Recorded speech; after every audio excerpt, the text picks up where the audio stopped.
What's good, everybody? We're gonna break down the SPY big move that we mentioned in our last video, and we're gonna talk about the current state of the market and what's hot and what's not.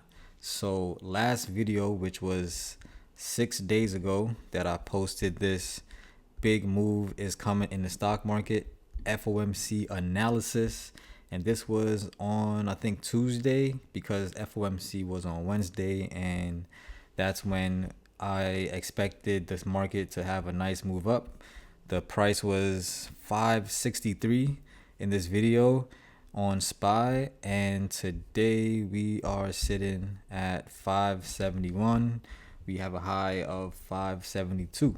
All right, so we're gonna recap exactly what went down, and if you guys want to know more about how did I know the probability of the SPY, aka the overall market going up, was higher than the probability going down, then just watch the video that I posted last week, which was the one before this one. So we're gonna look at the 15-minute chart, and you can see that we have some zones here. The price is bouncing off of these zones. Well, this one specifically as support here and here. This was Monday, Tuesday, and this was the day of FOMC, where if we zoom in, you could see we had a crazy move up right at 2 o'clock when the news came out, and we came all the way back down. Right, where did we come down to? The same demand zone that we had drawn, which I told everyone about in the last video. So we take a step back and see where that came from. We could see this was simply a supply zone that we drew on the 15-minute, and if it was on a higher time frame, it would have been hard to see it because the price action happened on the 15-minute. So I like to go through all time frames to make sure that I understand what zones and what levels of support and resistance are setting up, because those could be the same zones that can be used again in the future, such as this past week where it was used a lot of times, pretty much every single day last week, Monday, Tuesday, Wednesday, the day of FOMC, before we actually took off.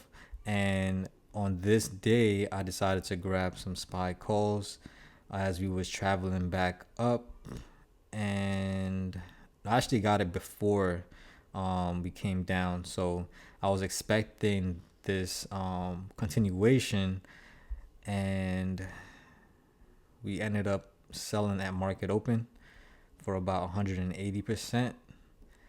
And what happened after that? That was Thursday, and Friday was more of a pullback day, a lot of chop. All right, so this is what set up a flag or a pennant or whatever you want to call this triangle channel.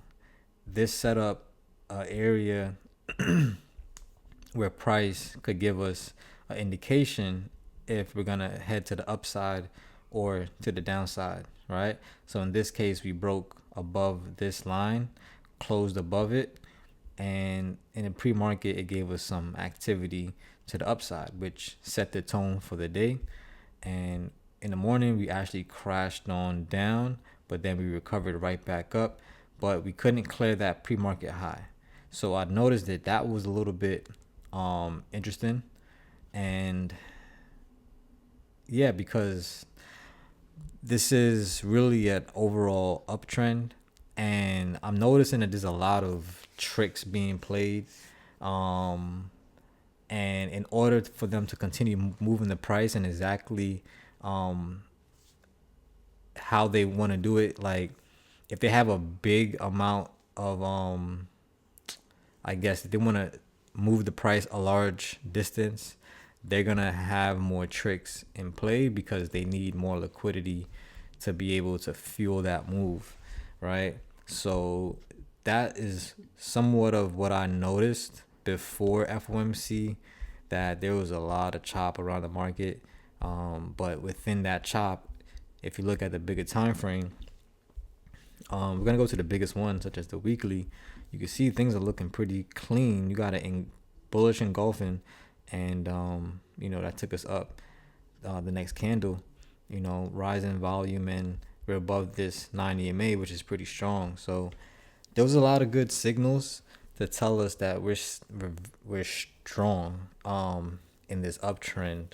Right now, there could be pullbacks, but at the same time, you don't really want to fight the trend, especially when a lot of people are expecting it to come down, which is actually fueling it even more as the price goes up, because those people have stop losses, which will fuel the move to the upside even more. So just keep in mind that this weekly chart is showing us some good strength. And when we go on the lower time frames, we're going to see a lot of chop, right? There's always going to be a push and then either some consolidation or a pullback or a little bit of both, where it just looks like you don't know what's happening until things actually break out again and you can see the patterns forming. So in this sense, we drew the pattern, which is a bull flag here, and then we broke out of it, created a higher low, and then that set the tone for a higher high. So this was part of the reason as well why I expected the price of the SPY to make new highs, because of all of these higher lows, which I pointed out in the last video, right? So these are little tricks where everyone's looking at these highs where you could see lower highs, which indicates a downtrend, right? So if we just connect this to that is downtrend. And even here, they still try to use that trend line to trick people to thinking we're going down, that consolidation. But then we closed to the upside, came down. But when we came down, we held this demand zone. So it's a lot of things happening. But just keep your eyes on a bigger time frame. Notice on this 4-hour chart, we still have the price above the 9 EMA, which is a sign of strength to the upside since we're above it. And just got to follow the trend until the end, my friend, right? So we're going to check out some stocks and see what's going on. We got Netflix was a banger, right? We had this pendant drawn yesterday. This was Wednesday, Thursday, Friday, Monday on the 15-minute chart. And today we broke out. Huge move from about 710 up to 727 in after hours. Tesla, this was a banger. We got in around 245 yesterday morning, swung it overnight, 100%, right at about 9:40. I'll say about 10 o'clock, around the top, right? And I called TP1 and holding another position overnight. So Tesla's looking pretty nice. Netflix is looking pretty nice. It's at all-time highs, no ceiling. I had Nike on the watch list because I seen it curving out, and it got above the EMA, that yellow line, which said it has some good upside potential, right? Meta, we actually are in Meta, and it took a dive on us. Still holding some of this. We do think it has some potential, right? So just gotta let it work. It's a lot of tricks being played, and some positions you gotta know what to expect out of them, especially based on the market conditions, and roll with the punches, right?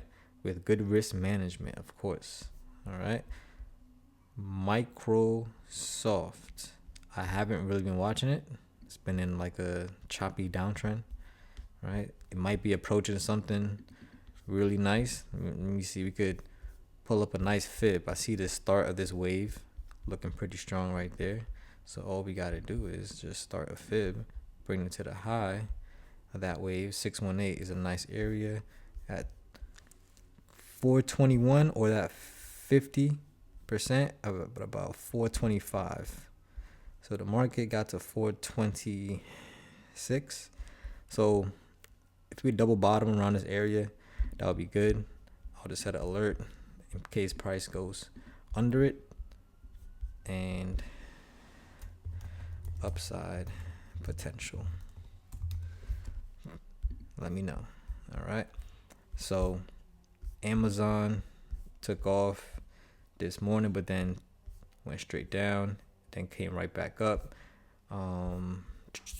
Nvidia went crazy, and this was out of nowhere. This was like, it was just going, it popped up and then just started diving down, and then at about 10:45 just went through the moon, like straight up from 115 up to 121 and some change. Probably one of the biggest moves of today. And a lot of chop elsewhere on my screen. You're just seeing stocks wiggling, right, but not really going anywhere. So that's that. I'm gonna definitely bring another video soon. We're gonna keep you up to date, and if you want to follow me, check out Instagram. We have the link to the Discord in the bio, and like, comment, and subscribe for more videos. See you guys in the next one. Peace.